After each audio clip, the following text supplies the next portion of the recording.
Hello students, कैसे हैं आप सब। आई होप सब अच्छे होंगे। एक बहुत जनरल टॉपिक केमिस्ट्री का स्टार्ट होने वाला है। टॉपिक ज़्यादा बात नहीं करेंगे, सीधा टॉपिक को डिस्कस करेंगे। That is topic is mole concept.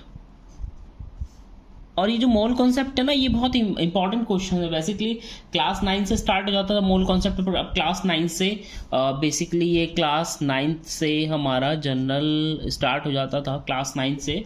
But अब ये एनसीईआरटी से हट गया है, सीबीएसई करिकुलम से हट गया है, तो ये आपके लिए हेल्पफुल रहने वाला है class 11th and 12th also. Basic है, बहुत बेसिक क्वेश्चन है मोल कॉन्सेप्ट। ज़्यादा नहीं पढ़ना है, सीधा बात करेंगे कैसे मोल्स कैलकुलेट करते हैं, कैसे बहुत बच्चों की क्वारी रहती है मोल कॉन्सेप्ट्स की। तो बेसिकली सबसे पहले अगर हमें मोल कैलकुलेट करना है, हमें कोई किसी भी एटम या मॉलिक्यूल्स के लिए मोल कैलकुलेट करना है, तो मोल का फॉर्मूला होता है आपका गिवन मास। ठीक है, जो मास दिया होगा, अभी क्वेश्चन करेंगे तो क्लियर हो जाएगा। गिवन मास डिवाइडेड बाय जो भी उसका मॉलिक्यूलर मास है।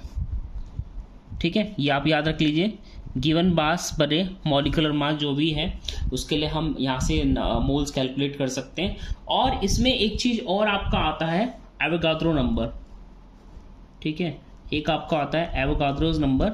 एवोगाद्रोज नंबर बेसिकली Na से रिप्रेजेंट करते हैं। ठीक है, Na से हम एवोगाद्रो नंबर्स को रिप्रेजेंट करते हैं। और एवोगाद्रोज नंबर का जो वैल्यू रखा गया वो है 6.022 10⁻23। ठीक है, that is the Avogadro number. अब समझते हैं एवोगाद्रो नंबर हमको क्यों पढ़ना है। मूल कॉन्सेप्ट में एवोगाद्रो नंबर हमको क्यों पढ़ना है, इसलिए पढ़ना है, कहा गया है कि अगर हम किसी भी कोई भी मॉलिक्यूल्स ले लें और हम अगर उसके 1 मोल की बात करते हैं, तो ऑलवेज इन अ 1 मोल, 1 मोल कोई सा भी हो सकता है। वो 1 मोल हम सल्फ्यूरिक एसिड का भी ले सकते हैं, HCl का भी ले सकते हैं, CO2 का भी ले सकते हैं, अमोनिया का भी ले सकते हैं। अगर हम किसी का भी 1 मोल ले रहे हैं, अगर हम किसी का भी 1 मोल ले रहे हैं, तो always in a 1 mole that is 6.022 10⁻23 atoms exist करते हैं। आ रही है बात समझ में? एक बार फिर से समझ लेते हैं। अगर मैंने कहा, सपोज दैट मैंने कहा कि 1 मोल CO2, मैंने क्या कहा 1 मोल CO2, तो 1 मोल CO2 का मतलब क्या होगा यहाँ पर? 1 मोल CO2 का मतलब होगा कि 1 मोल CO2 में जो नंबर ऑफ एटम्स हैं, इसके CO2 के जो एटम्स हैं या मॉलिक्यूल्स, ये मॉलिक्यूल हो गया, तो CO2 के जो एटम मॉलिक्यूल्स हैं वो इसमें 6.022 10⁻23 एग्जिस्ट करते होंगे। और ये एक एसटीपी कंडीशंस पे हमारा फॉलो करता है, स्टैंडर्ड टेम्परेचर कंडीशंस पे ये फॉलो हम लोग करता है। फिर से एक बात समझ लेते हैं। अगर मैंने कहा आपको 1 मोल NH3, 1 मोल अमोनिया, तो 1 मोल अमोनिया में कितने एटम एग्जिस्ट करते होंगे? मॉलिक्यूल्स एग्जिस्ट करते 6.023 मॉलिक्यूल एग्जिस्ट करते होंगे। दैट इज फिक्स, ये फिक्स है। एवोगाद्रो ने कॉन्सेप्ट दिया था मोल कॉन्सेप्ट का। अब जो हमने ऊपर जो फॉर्मूला पढ़ा था, इसी फॉर्मूले से, ये जो फॉर्मूला हमने पढ़ा है, ये जो फॉर्मूला हमारा है, इसी फॉर्मूले बेसिक न्यूमेरिकल करते हैं, उससे आपको अच्छा क्लियर हो जाएगा, अच्छी चीज़ आपको क्लियर हो जाएगी। जैसे आपके पास एक क्वेश्चन आया, सपोज दैट हमने लिखा, क्वेश्चन लिखा find a number of moles, find a number of moles in 46 gram, find the number of moles in 46 gram of sodium atoms. Sodium atom आपको दिया है, 46 ग्राम कह रहा है, तो देख लीजिए सॉल्यूशन कैसे होगा, आंसर हम लोगों को कैसे निकालना है। तो सबसे पहले गिवन वेट कितना दिया है? 46 gram. Very good. Given weight कितना दिया है इसमें? 46 ग्राम दिया है। Given weight is 46 gram. Given weight इसने क्या मेंशन किया है? गिवन वेट इन्होंने मेंशन किया 46 ग्राम। और क्योंकि सोडियम है, Na is sodium, very good. और सोडियम का आपको एटॉमिक मास पता होगा, क्या होता है? दैट इज 23, और इसको हम ग्राम पर मोल लिख सकते हैं, ऐसे भी हम लिख सकते हैं 23। और बेसिकली मोल जो होता है यूनिटलेस होता है। अब देखते हैं कैसे कैलकुलेट। तो गिवन वेट आ गया, और क्या आ गया आपका? वो आ गया है ना, मॉलिक्यूलर मास आ गया इसका, ये मॉलिक्यूलर वेट कह सकते हैं, एटॉमिक वेट भी बोल सकते हैं क्योंकि सिंगल एटम है, तो एटॉमिक वेट भी बोल सकते हैं हम इसको।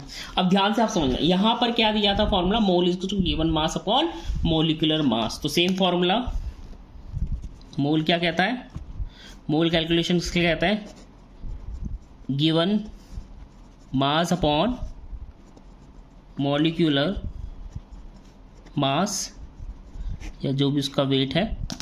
तो अब बात कर रहे हैं, ध्यान से समझना, तो गिवन है हमारे को, क्या गिवन है क्वेश्चंस में 46 ग्राम, तो 46 ग्राम इसका गिवन वेट हो गया और 23 ग्राम इसका एटॉमिक वेट हो गया, तो गिवन मास कितना हो गया, दैट इज गिवन मास आपका 46 और डिवाइडेड बाय 23।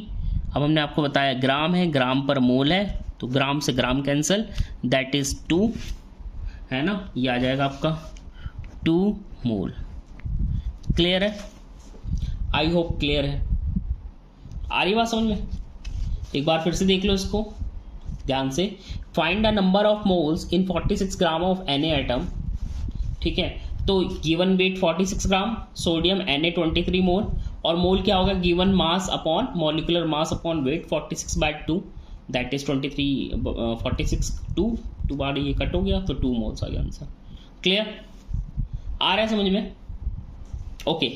अब इसी क्वेश्चन को हम क्या करेंगे, इसी क्वेश्चन को मैं थोड़ा और आगे बढ़ा रहा हूं, आगे क्या बढ़ा रहा हूं ध्यान से समझना।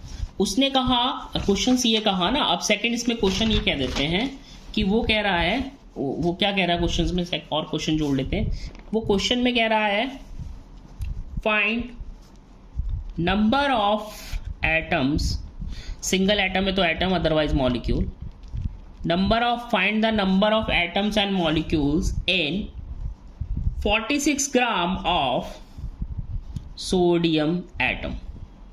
क्लियर हो गया, नहीं हुआ क्लियर, फिर से समझ लो। वो कह रहा है कि 46 ग्राम ऑफ Na एटम्स में कितने क्या होंगे, एटम्स और मॉलिक्यूल्स फाइंड आउट करने हैं। तो मोल हमने निकाला, mole is equals to given weight upon molar mass या मॉलिक्यूलर वेट, जो आप लिखना चाहो, मोलर मास, ठीक है। क्लियर, यहां से आ गया। तो अगर हमें नंबर ऑफ एटम्स निकालने हैं, नंबर ऑफ एटम्स हमको फाइंड करने या मॉलिक्यूल फाइंड आउट करना है, नंबर ऑफ एटम्स या मॉलिक्यूल, तो हम क्या करेंगे, मोल को मल्टीप्लाई करेंगे आवागाद्रो नंबर से। क्लियर आ रहा है, मोल को हम किससे मल्टीप्लाई करेंगे, आवागाद्रो नंबर से। अब ध्यान से समझना, तो हमारा 46 gram Na atom is equals to 2 mole, है ना, ये अभी हम प्रीवियस फाइंड आउट कर चुके हैं। यहाँ पर हमने निकाला था कि अगर 46 ग्राम है तो दैट इज 2 मोल, तो अब कंटिन्यू कर रहे हैं, तो 2 मोल है ना। तो अब number of sodium atoms in 46 gram of is equals to, ध्यान से समझना, is equals to mole multiply by Na, तो मोल 2 इंटू 6.022 10 की पावर 23, ठीक है, तो ये हो गया आपका, ठीक है। डेसिमल 3 प्लेस पात है तो 1 2 1 2 3, तो इधर हम पुट कर देंगे।